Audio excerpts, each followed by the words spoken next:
Welcome to the latest instalment of Conquest TV, your guide to Warhammer 40,000 Conquest.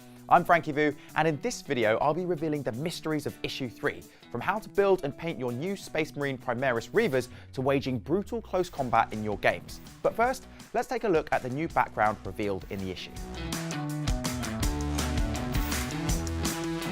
The Reavers are at the cutting edge of the Space Marines' close support units. By the time you've read through Issue 3, you'll know everything you need to about their place within the armies of the Imperium, including cool details about their high-powered heavy bolt pistols and combat knives, which they use to cut their enemies down in close combat. There's also an epic account of the Battle of Taravar, where a unit of Reavers from the Raven Guard chapter infiltrated an alien Necron tomb complex and destroyed it, winning a war through stealth and guile, the Raven Guard way. All this background information will teach you everything you need to know about the Reavers, their equipment, and how they wage war. Next, it's time to build and paint your very own so you can unleash them on the Death Guard. Get your sprue of Reavers and take a look at them. Like the Intercessors and the Death Guard last time, each Reaver comes in several parts. Parts 1 to 6 make up Reaver Palon, 7 to 12 are for Sergeant Castius, and with parts 13 to 18 you'll make Reaver Atreus. The Reavers are built in much the same way as the Intercessors were. For each one, you'll want to clip out the 6 components: the front and the back of the body, the head, power pack, and both arms. Following the guide in Issue 3, build each model by slotting its head into the front of its body and then pushing the back into place. Using the pegs on the body as guides, add each arm and the model's power pack to finish it. Remember to clip out the components for each model at a time and build them before clipping out the next model's parts. That way you won't get confused and try to put the wrong parts together. With your Reaver squad built, it's time to get them painted, and you have a new weapon in your painting arsenal. You've probably noticed that Issue 3 has added a new paint to your collection. Leadbelcher is a dark silver colour usually used for weapons like knives or the barrels of guns, as well as for other metal detailing on the models. You'll be using this and most of your other paints to get your new recruit ready for battle, so get them all out where you can use them, along with your brush, clean water, some kitchen towel, and let's get ready to paint. If you look at the painting guide in Issue 3, you'll notice that how you paint the Reavers is really similar to how you painted your Intercessors. So how about a quick refresher on how you did that? Remember to wash out your brush after each colour and bring it back to a fine point, and to change your water regularly. Paint your Reavers all over with Macragge Blue. Remember to add a little water to the paint and apply it thinly with even brush strokes so you don't obscure the detail. While each model is drying, you can base coat the next one. By the time you've got all 3 painted with Macragge Blue, the first one should be just about ready for the next colour. The Reavers wear lighter armour than the Intercessors, with more ribbed cables on show and have more pouches, so there's more Abaddon Black to add. Don't forget to paint their heavy bolt pistols and the scabbards for their combat knives. The Reaver Sergeant has a bare head, so you'll want to paint his hair black as well. It's a good idea to clean out your water after this, as it's probably getting a little dirty, and you'll want it to be clean for a good finish on the gold and silver that are coming next. The Reavers are stealthy infiltrators, so their armour is less ornate and decorated than the Intercessors, but gold is still an important colour for them as it marks their loyalty to the chapter's second company. Their left shoulder pads, chest icons, and the hilt of their combat knives should be gold, as well as the detailing on the scabbards. Now you get to crack open your new colour, Leadbelcher. This paint should be used on areas of the Reavers that would be made of metal. Their combat knives and the barrels, clips, and butts of their pistols are the obvious areas. As well as those, their grenades and the vents on their power packs will look great painted in Leadbelcher as well, to form a strong contrast with the blue and black on the models. Remember to refer to the magazine if you want to see what these should look like. Now that you have a new paint, you can also go back and add some new details to your other models. Both your Intercessors and Plague Marines have weapons and some other details that will look great painted with Leadbelcher. There are guides on how to add this paint to both sets of models in Issue 3, with pictures of which areas to paint metal. Details like bolt rifles, power pack vents, and Gallius scanner will look great in Leadbelcher. With your Reavers ready for battle, it would be a shame not to let them test their skills on the Death Guard, so let's see what they can do. Your new tutorial mission, Blade to Blade, will introduce a whole new way for your warriors to defeat their foes in vicious, close combat. While a lot of warfare in the 41st millennium depends on fighting at range with powerful guns, there are times, such as in the confines of a starship like the Honor of Ultramar, where the best way to win is to get up close and use brutal melee weapons to take down your enemies. This is represented in your games by charging and fighting in close combat. Let's prepare the new mission, and then we can look at how close combat works and where it fits in your game turns. To set up the game, gather up everything you're going to need. That's your game mat, dice, range rulers, and an objective marker. And of course, your warriors. In this game, the Ultramarines and Death Guard are locked in battle aboard the strike cruiser Honor of Ultramar, with both sides deploying reserves to break the stalemate. For this battle, you'll need your 3 new Reaver models and your 3 Plague Marines. Place your models on the deployment points on the map as shown in your issue, grab a friend to play with, and you're ready for battle. Just like last time, in this game, each player's turn has a movement phase and a shooting phase. And now we're adding 2 new phases to the game, charge and fight. These 4 phases make up a turn, and when both players have had a turn, it's called a battle round. In this game, the Ultramarines go first, so the full battle round looks like this. When both players have taken their turns, start a new battle round. If one player's models have all been removed from play, the player with the surviving models is the winner. One last thing before we begin. Remember last time as we played, we referred to the data sheets for our models in the magazine? Well, these are included in issue 3 as well. It's a good idea to keep this section of your magazine open in case you need to check anything as you play. Right, all set? Let's take a look at how a battle round works. In this battle, the Space Marine player goes first and starts by moving their models. You move your models one at a time and can move some, all, or none of them. To move a model, measure out how far they can go with their range ruler. Reavers are quite quick on their feet and can move 6 inches. When it's their turn to move, the Plague Marines can move 5 inches. All those hideous diseases must slow them down a fair bit. Ugh. So this Plague Marine is going to move 5 inches to here. Don't forget, just like before, warriors can advance if you want them to, although they won't be able to shoot this turn if they do. To advance, roll a dice, and whatever you roll, you can add that score to your model's move. So for example, if I've already moved this Plague Marine 5 inches to here, if I want to advance, I can roll a dice, and I've rolled a 4, so that means I can move this Plague Marine another 4 inches forward. With the moving complete, it's time to open fire. Any of your models that didn't advance can shoot their weapons. Now, your models can shoot any enemy they can see. So first, check if they can spot a target by drawing an imaginary line between them and their foe.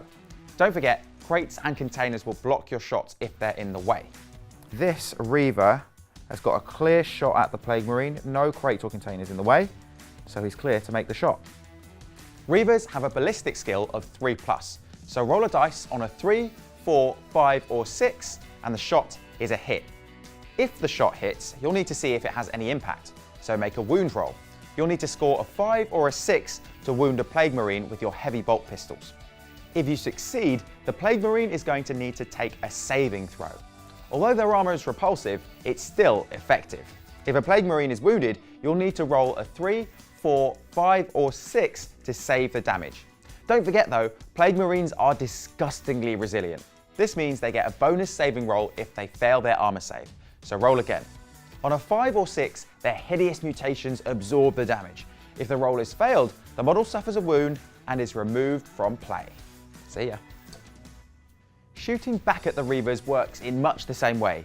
Plague Marines will score hits with their bolt guns on a 3, 4, 5 or 6, and if successful, will wound them on a 4, 5 or 6. If a Reaver is wounded, you'll need to roll a 3 or more for their armor to save the wound. Just like our intercessors last time, Reavers need to be wounded twice before they're removed from play. Sound a bit complicated? Don't panic. It's all explained clearly on the data sheets in your magazine, so you can refer back to them as you play. Once you've played a few battle rounds, it'll become second nature. So with moving and shooting out of the way, it's time to introduce a new phase to our battle round, the charge phase. This is the part where our models hurl themselves across the battlefield and into a deadly brawl. In the charge phase, any model that didn't advance in the movement phase can try to charge an enemy and engage them in combat. To charge, choose one of your models and pick an enemy nearby. The enemy model must be within 12 inches of the charging model. Measure the distance between the models to see if you're in range. If there aren't any enemies within 12 inches, your model can't charge this turn. However, you don't have to be able to see your enemy to charge them. In fact, it can be safer if they charge their enemy out of hiding. If the model being charged can see your model, they get a chance to shoot them before they charge. This is called Overwatch. To take an Overwatch shot, the model must not already be within 1 inch of an enemy. If they are, they're too busy fighting for their life to shoot someone else. Shooting a charging model is hard. So hard, in fact, that Overwatch shots only hit on a roll of 6. If they hit, roll to wound and make saves just like you do in the shooting phase. If the charging model survives, they can try to close the distance to their enemy and fight. To see how far a model can charge, roll 2 dice and add the results together. If moving this far will get them within 1 inch of their target, the charge succeeds. If not, the charge fails and the model doesn't move at all. Remember that charging models have to move around containers and crates just like in the movement phase. So let's see if this Plague Marine can make a charge at this Reaver. Let's see if he's in range first. Yes, he is. So that means I can make a roll. Oh, that's good enough. So I'm going to move the Plague Marine here, and he has successfully made his charge. He is in. The charge phase is the only time that a model can move within 1 inch of an enemy model. With all your charges completed, it's time to fight. In the fight phase, any model that's within 1 inch of an enemy gets to attack in close combat. Once a model is within 1 inch of an enemy, it can't move, shoot, or try to charge anyone else. They're far too busy fighting. It also can't be shot at. The risk of friendly fire is too high. When a model fights in close combat, it makes a number of attacks equal to its attack's characteristic. In the case of a Reaver, this is 2, so you get to roll 2 dice to try and hit the enemy. Hitting works in the same way as for shooting, except you use the model's weapon skill, or WS, instead of their ballistic skill. A Reaver has a weapon skill of 3+, so the dice needs to score 3, 4, 5, or 6 to hit. For each successful dice roll, you'll need to roll to wound, just as with shooting. A Reaver will need to score a 5 or 6 to wound a Plague Marine with his combat knife. If any Plague Marines are wounded, they get to make an armor save just like they do against shooting attacks.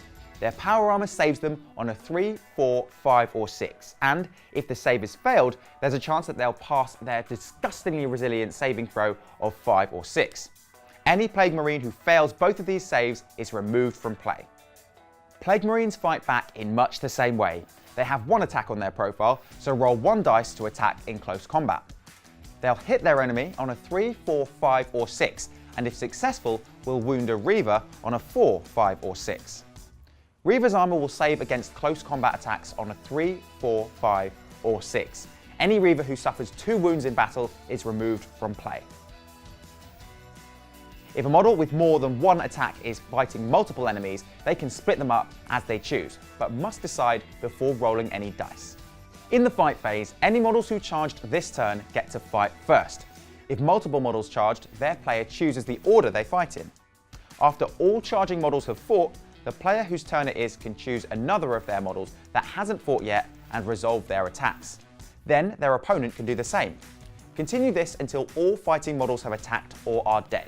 And yes, by the way, this means that models can fight in close combat in their opponent's turn. When a model defeats the last enemy within 1 inch of it, it can make a consolidation move. This is a free move of up to 3 inches in any direction. But remember that because it's not the charge phase, they can't move within 1 inch of an enemy model. So I'm going to move this Plague Marine another 3 inches forward, just there, and there we have it. Now that you know how to charge, fire Overwatch, and fight in close combat, play a few more turns with the full turn sequence to get used to them. If you want to add advanced rules to your close combat, check out issue 3 for special rules for Plague Knives, the Reavers combat knives, and the massive power fist carried by Plague Champion Repugnus. This terrifying weapon makes it a bit harder to score a hit, but it can wound a Space Marine on a 2+. And if it does, the Space Marine doesn't get to make a save, as the power fist tears his armor apart. There are also rules for giving the game an exciting twist by turning it into a breakthrough mission. Try swapping forces so you can play the game from both perspectives. And there we have it. We've learned more about the newest warriors in our growing Warhammer 40,000 collection, painted our new miniatures, and taken our games to the next level. I'll be back soon with another video covering issue 4. And with that, you'll have a new unit for the Death Guard, the shambling horrors known as Poxwalkers, as well as a new paint, Bugman's Glow. You'll also learn more about the Death Guard and find out how units work in your games. I'll see you then.